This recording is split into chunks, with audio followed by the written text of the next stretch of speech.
Hello students, सुप्रभात। इतिहास की ऑनलाइन क्लास में पुनः आपका स्वागत है। आज हम बीए पार्ट तृतीय वर्ष में द्वितीय प्रश्न पत्र आधुनिक विश्व के इतिहास के अंतर्गत औद्योगिक क्रांति के परिणामों पर चर्चा करेंगे। औद्योगिक क्रांति ने सामाजिक, आर्थिक, राजनीतिक और वैचारिक क्षेत्र में किस प्रकार के परिणाम और अपने प्रभाव छोड़े, ये महत्वपूर्ण है। औद्योगिक क्रांति विश्व में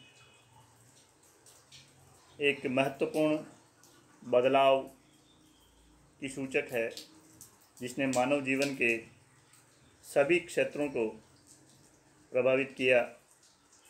सबसे पहले सामाजिक क्षेत्र में किस प्रकार के बदलाव आए, इसका हम अध्ययन करेंगे। उत्पादन में वृद्धि, खाद्यान्नों की पर्याप्त उपलब्धि, चिकित्सा सुविधाओं का विकास, अकाल मृत्यु दर का कम होना, लोगों को रोजगार मिलने के अवसरों में वृद्धि इत्यादि कारकों ने 18वीं शताब्दी और 19वीं शताब्दी में जनसंख्या वृद्धि को जन्म दिया। सामाजिक क्षेत्र का जो दूसरा परिवर्तन है औद्योगिक क्रांति के कारण, वो नैतिक मूल्यों में गिरावट है। आर्थिक प्रगति के साथ साथ व्यक्ति का चारित्रिक पतन हुआ। झूठ बोलना, धोखाधड़ी करना, चरित्रहीनता, आर्थिक लाभ के लिए दूसरे को नुकसान पहुंचाना इत्यादि कारकों में वृद्धि हुई और व्यक्ति के जो नैतिक मूल्य थे, एक दूसरे से सहयोग की भावना, प्रेम, सहिष्णुता, भाईचारा इत्यादि में गिरावट हमें इस औद्योगिक क्रांति के समय देखने को मिलती है। व्यक्ति ने केवल अपनी भौतिक समृद्धि की ओर ध्यान दिया और भौतिक समृद्धि के चक्कर में उसने अपना नैतिक पतन करा डाला। जब रोजगार की तलाश में व्यक्ति शहरों की ओर उन्मुख हुआ, जहां बड़े बड़े कारखाने उसे रोजगार देने के लिए स्थापित थे, तो संयुक्त परिवार व्यवस्था में बिखराव हमें देखने को मिलता है। वैसे संयुक्त परिवार व्यवस्था में बिखराव के कई कारण दृष्टिगोचर होते हैं, मगर औद्योगिक क्रांति ने इसमें सबसे बड़ा योग दिया। यहाँ गाँवों में लोग कई पीढ़ियाँ एक साथ गुजर बसर करती थी, क्योंकि वो खेती पर आश्रित थी। खेती में श्रम शक्ति की आवश्यकता थी और रोजगार के अन्य साधन नहीं होने से लघु उद्योग या कुटीर उद्योग भी घरेलू रूप से ही संचालित थे। तो संयुक्त परिवार व्यवस्था की उपयोगिता भी थी और वो लाभप्रद भी थी। मगर जब बड़े बड़े फार्म हाउस बने, छोटे छोटे किसान बेरोजगार हुए और शहरों की ओर बढ़े, तो एक पीढ़ी ने दूसरी पीढ़ी को कहीं गाँव में छोड़ दिया और रोजगार की तलाश में निकलने से संयुक्त परिवार व्यवस्था को आघात लगा। औद्योगिक क्रांति ने नए सामाजिक वर्गों को जन्म दिया, जिसमें हम पूंजीपति वर्ग, श्रमिक वर्ग और मध्यम वर्ग मान सकते हैं। जो वर्ग अपनी पूंजी के द्वारा कारखाने स्थापित करता, उन पर नियंत्रण करता, उनका संचालन करता, उसके पास पूंजी की अधिकता थी, धन की अधिकता थी, जीवन के सारे जो साधन हैं उसे उपलब्ध थे। मध्यम वर्ग वो वर्ग था जिसकी पूंजीपति वर्ग को ज़रूरत थी, वो उसके लिखने पढ़ने कारखानों के संचालन में सहायता करता था। श्रमिक वर्ग केवल अपने श्रम को बेच करके बिना आगा पीछा सोचे केवल अपने रोजगार के लिए इन पर आश्रित था और इसकी स्थिति दयनीय थी। तो पूंजीपति, मध्यम वर्ग और श्रमिक वर्ग, इन नए वर्गों का जन्म हुआ। मनोरंजन के साधनों में वृद्धि। पुराने जो मनोरंजन के साधन थे, खेल तमाशे, नाच गान, गुड़ दौड़, बैलों की दौड़, उन सब में परिवर्तन हुआ। अब शहरों में एक जगह इन मज़दूरों के मनोरंजन के लिए सर्कस, अपन के संगीत सभाएं, नृत्य के कोठे, नए धीरे धीरे नए डिजिटल साधनों का उदय हुआ, जिससे यह लोग अपना मनोरंजन करते थे। औद्योगिक क्रांति ने सांस्कृतिक परिवर्तनों को भी जन्म दिया। कला के क्षेत्र में नए परिवर्तन हुए।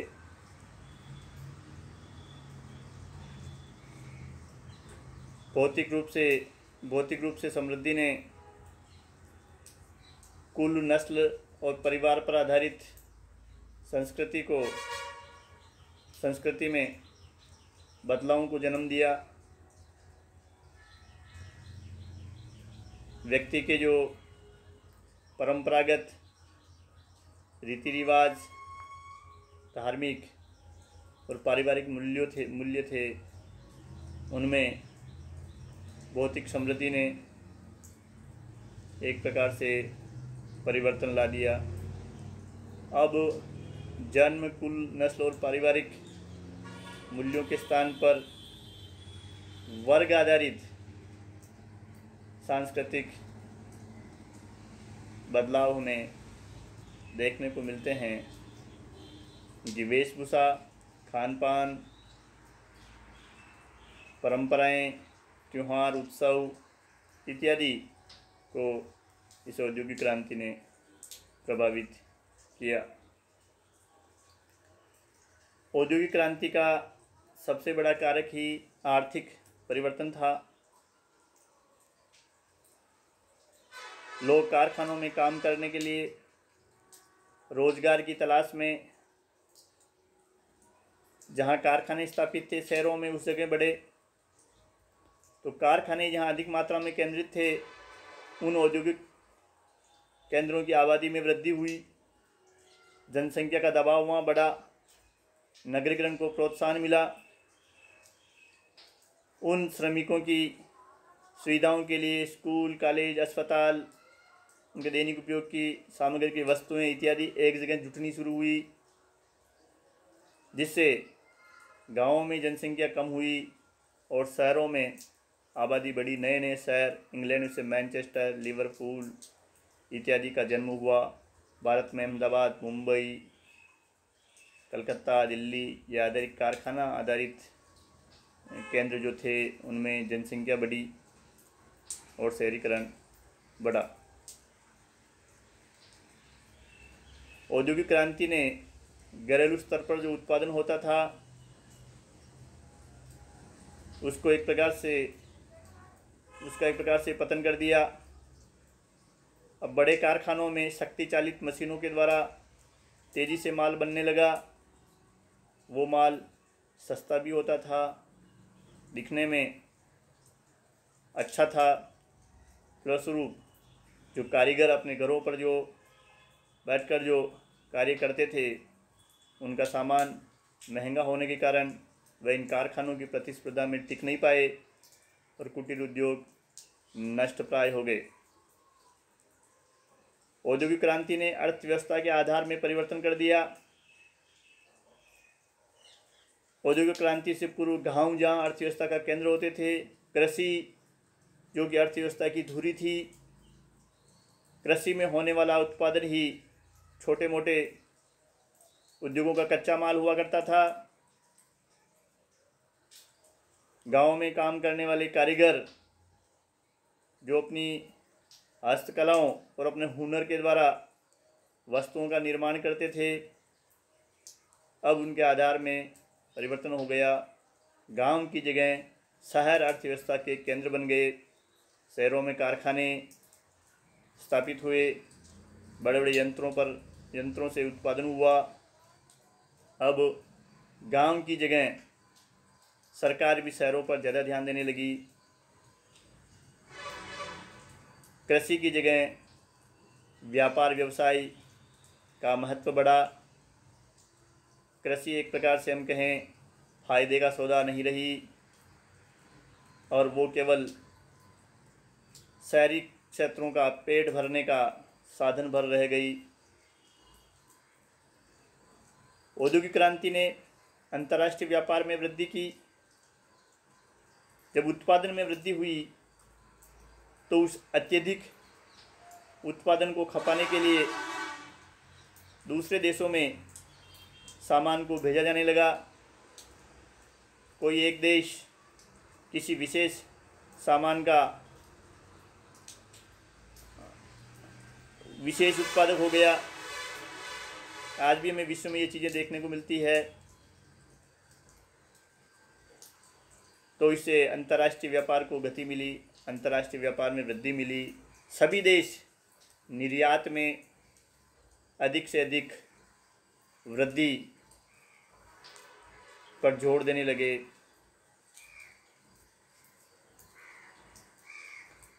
राजनीतिक क्षेत्र में भी औद्योगिक क्रांति ने महत्वपूर्ण परिवर्तन किए, बदलाव लेकर आई। वो औद्योगिक क्रांति से पूर्व जहाँ राज्य सुरक्षा, शांति और न्याय कार्य ही प्रमुख रूप से करता था, और औद्योगिक क्रांति ने राज्य के प्रशासकीय कार्यों में वृद्धि कर दी। अब राज्य को श्रमिक सुधार, श्रमिकों के हित के लिए कार्य करने, उनके कार्य के घंटे निर्धारित करने, उनके स्वास्थ्य का ध्यान रखने, बाल श्रमिकों की स्थिति को सुधारने इत्यादि के लिए विभिन्न प्रकार के कानून बनाने पड़े। अब राज्य के कार्यों में हम ये कहें अत्यधिक वृद्धि हो गई। आर्थिक क्षेत्र में छोटे से छोटे क्षेत्र में भी राज्य का हस्तक्षेप बढ़ा।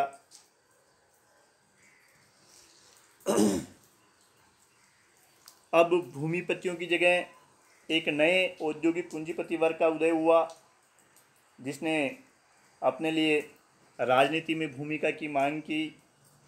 मजदूरों ने भी अपने लिए मताधिकार की मांग की।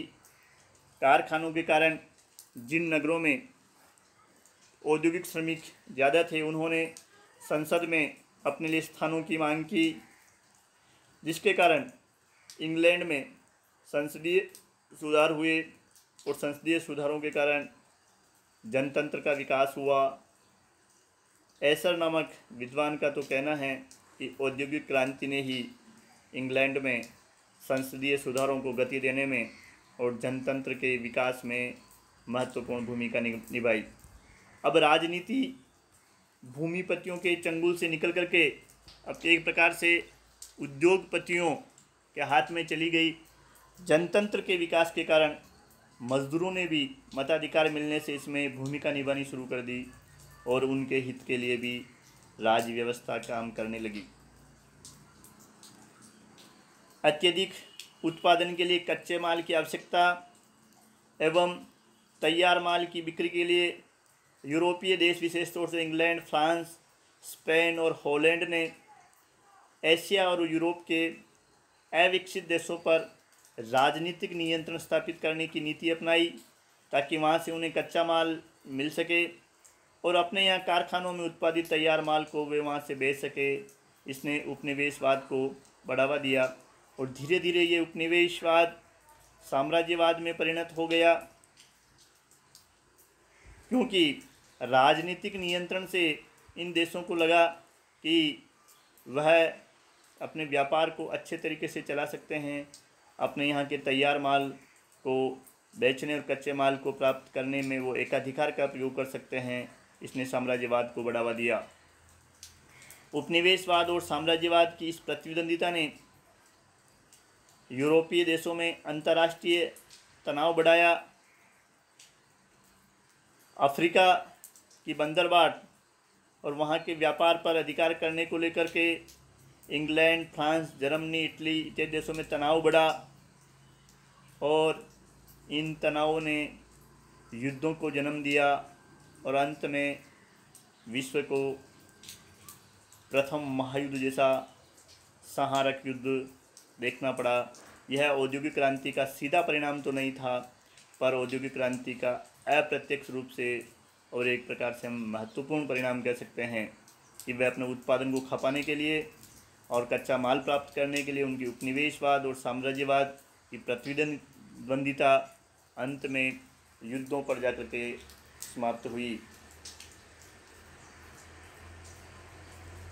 औद्योगिक क्रांति ने वैचारिक क्षेत्र में भी बदलावों को जन्म दिया।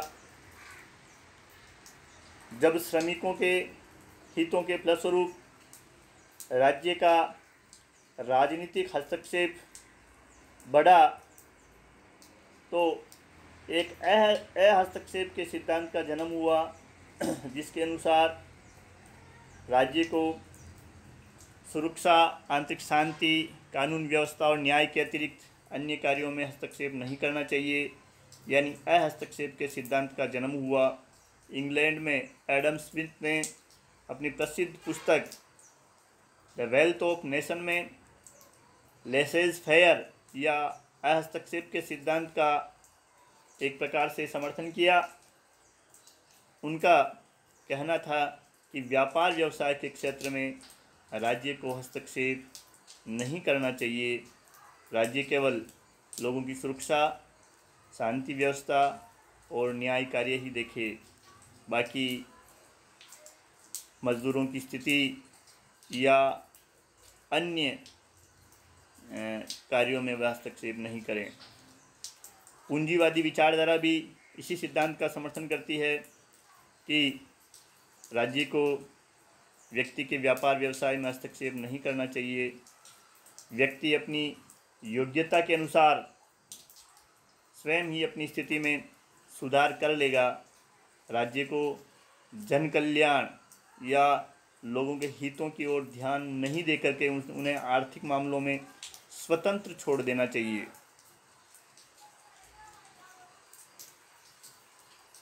इन विचारधाराओं के फलस्वरूप समाजवाद का जन्म हुआ। समाजवाद सामाजिक और आर्थिक समानता की बात करता है। व्यक्ति को अवसरों की समानता मिलनी चाहिए, राजनीतिक समानता मिलनी चाहिए, रोजगार के अवसरों की समानता मिलनी चाहिए और उसे जीवन यापन की न्यूनतम आवश्यकताओं की पूर्ति का दायित्व राज्य का होना चाहिए। इसी विचारधारा ने समाजवाद को जन्म दिया।